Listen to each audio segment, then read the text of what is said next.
Voilà. Ça, c'est génial. Rappelle-moi ton prénom. Johan. Johan, tu vas avoir aussi une fille. Mais celle-ci, elle est un peu spéciale. Hein. Ouais. Attends, j'ai enlevé ça à ma mère, je vais aller par là-bas parce que sinon je vois pas bien. Elle s'appelle Esmeralda. Esmeralda Bourgeois. Ah, on peut l'applaudir très fort. Pareil, tape à la tête. Voilà. Ok, Vanessa, tout va bien. On se décontracte. Alors, on ne peut pas dire dresseur et charmeur de serpents, mais rien qu'à l'odeur, ils reconnaissent leur maître parce qu'ils sont habitués aux odeurs. Ils s'habituent aux odeurs, donc voilà, tout se passe bien. Et Jean-Luc, ça va? Tout va bien? Ah ok.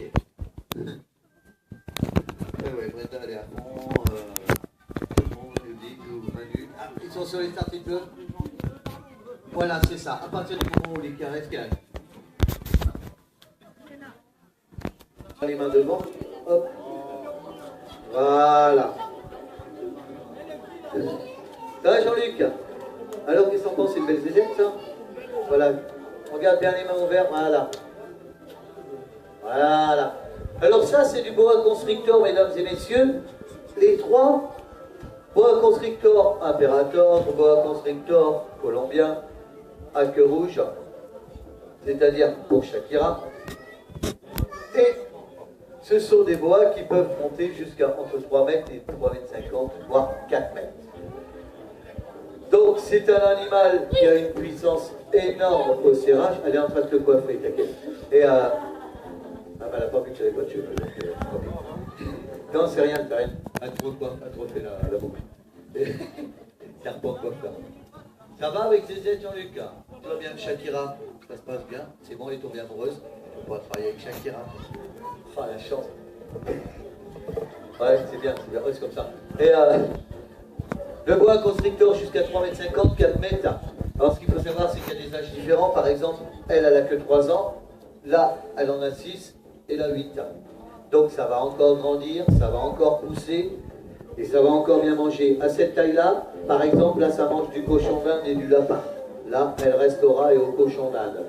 Vous allez me dire, c'est impressionnant, vu la tête, ça arrive à manger des lapins. Bah ouais, parce que la mâchoire est en 3 parties. La mâchoire inférieure est reliée seulement par des ligaments. La mâchoire supérieure entière, bien sûr. Et puis, en contrepartie entre les deux, on a une mâchoire qui vient se développer comme ça, avec une articulation. Et là, ils peuvent manger des proies beaucoup plus grosses. Et on ne fait pas n'importe quoi. On n'a pas ça en terrarium pour dire, tiens, j'ai un serpent, je vais le frimer. Tiens, j'ai des copains qui arrivent. Mais je lui ai donné à manger une fois par semaine, je n'ai jamais touché pendant un mois. Et d'un seul coup, j'ai des potes qui arrivent à la maison. Tiens, je vais vous donner un peu, j'ouvre le terrarium. Et là, on se fait choper la main. Et là, on s'en débarrasse. Ce qu'il faut savoir, c'est que ces animaux-là, dans leur pays, ils sont en voie de disparition. Que ce soit en Guyane, que ce soit en Asie et compagnie, ces animaux-là sont en voie de disparition. Et pourquoi? Parce que l'être humain, il a peur, donc il va les tuer par la peur, mais il va les tuer aussi pour la peau, pour l'argent. Voilà. Donc, ça, en Asie, là-bas, les pitons mollures, par exemple, sont en voie de disparition. On a pratiquement plus parce qu'ils sont chassés pour leur peau. Et c'est vraiment dommage. C'est une question d'argent. Et alors que, par exemple, en Floride, là-bas, ils en sont surpeuplés. On les tue à coups de fusil pour pouvoir pouvoir s'en débarrasser parce que pour eux, c'est des nuisibles. Ce qui aurait été intelligent et très bien, c'est peut-être de les récupérer et de pouvoir les remettre dans leur pays d'origine en faisant comme en Afrique, comme avec les zoos et compagnie.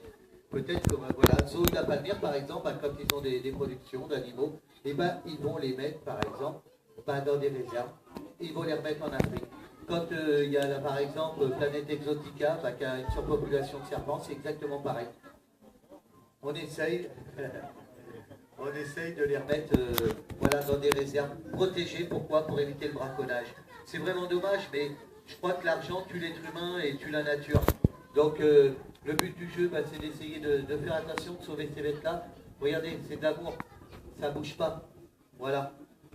Oui, ma chérie d'amour. Ouais.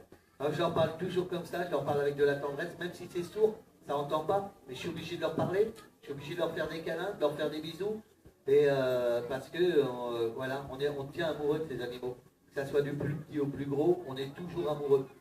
Et vous savez, il y a une légende qu'on entend partout et même sur Facebook, c'est le serpent, la femme qui s'inquiète parce que le serpent vient s'allonger à côté d'elle la nuit.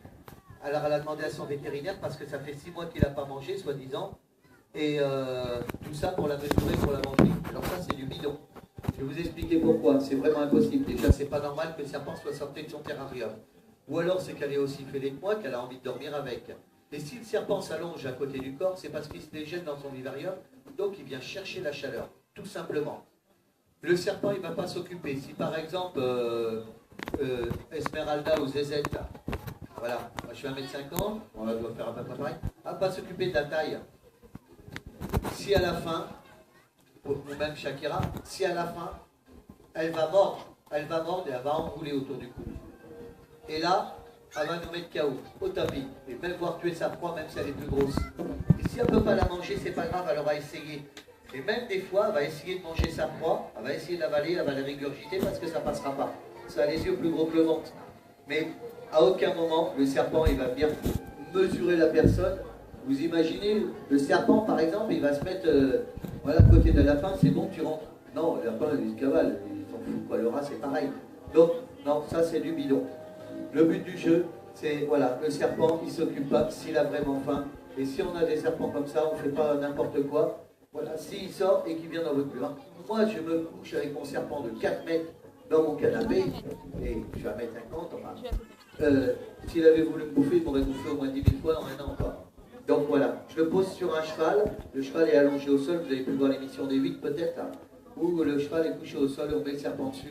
Le cheval est un animal, le serpent pourrait très bien mordre dedans. Il ne le fait pas parce qu'il est habitué avec ce cheval. Donc voilà, il est dessus, voilà, on les a caressés, on les habitue ensemble. Nous, on ne fait pas partie de leur régime alimentaire comme les chevaux, comme les chats, comme les chiens. Eux, ils sont habitués au lapin, au poulet et au cochon d'Inde et au rat. Voilà, tout simplement. Ça, c'est leur régime alimentaire. Ils sont habitués à ces odeurs-là. À partir du moment où voilà, il m'est arrivé chez moi, des fois, de sortir les chats. J'en avais oublié un. Le serpent était en train de se balader dans la salle à manger. Le chat jouait avec la queue. Le serpent passait à côté. À aucun moment, il a chopé le chat. Donc voilà. Donc c'est voilà, c'est comme ça, c'est la nature. Les animaux, il y a des animaux qui ne font pas partie de leur régime alimentaire et c'est une question de les habituer aussi. Donc, on s'habitue. Et s'il ne mange pas au bout de 6 mois, ben, l'animal, on va le gaver. C'est-à-dire qu'on va lui ouvrir la gueule et on va le gaver. Voilà, parce que des fois, ils peuvent avoir eu un contracte musculaire ou voilà, un problème digestif. Et puis, c'est pas bien. Donc, on va le gaver, on va le forcer à manger 1 fois, 2 fois, mais en espaçant le temps, et lui donner à boire, et puis tout se passera bien. Donc, tout simplement, il va se mettre à remanger normalement. Voilà, je voudrais qu'on les applaudisse très très très fort. Ah Olivier. Voilà, hein, les belles Shakira, elle est bien comme tout. Donc voilà. Donc là, il y a un petit peu de vent.